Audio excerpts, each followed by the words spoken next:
I just heard that Elon Musk has said something online about taking the red pill, and whatever your thoughts on what the red pill are, um, you're wrong.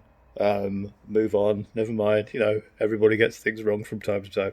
I'm being flippant just to get onto the point instead of the pre-ramble apology. The pre-ramble apology becomes a rambling apology before the ramble even begins. Yes, that's what happens in bloody attempts to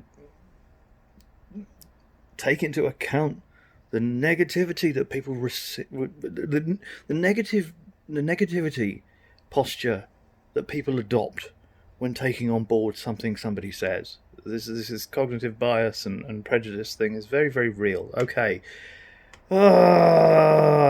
Elon Musk said about the red pill.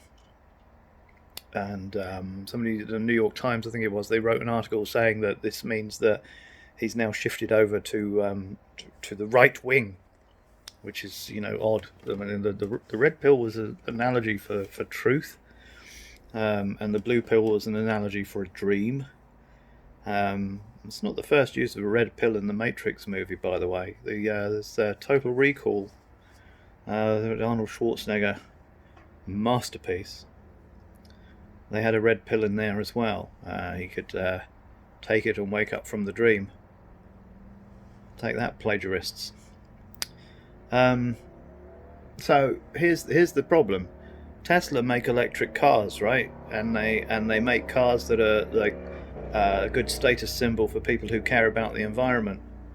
Do you care about the environment or do you care about culture? That's the predicament you're put in now. Because if he's right wing and you buy an ecologically friendly car for your status and taking care of the planet, you, you're supporting fascism.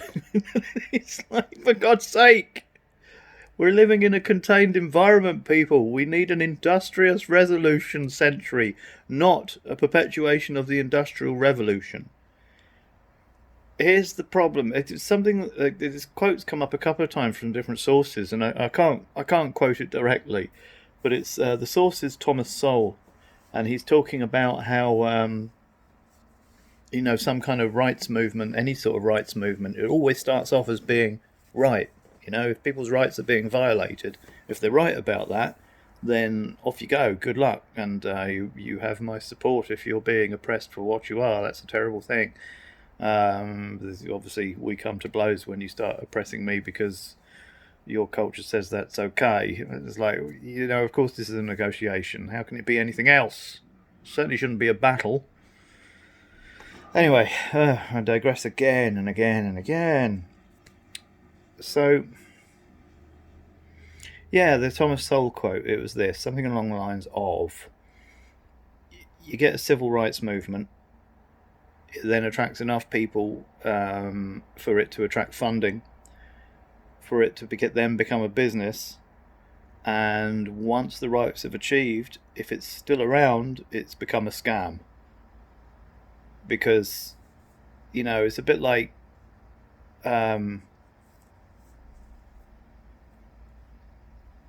it's a little bit like what feminism has become, really, in a lot of ways. It started off as like women should have the right to vote. Yeah, absolutely. It was so wrong that they didn't.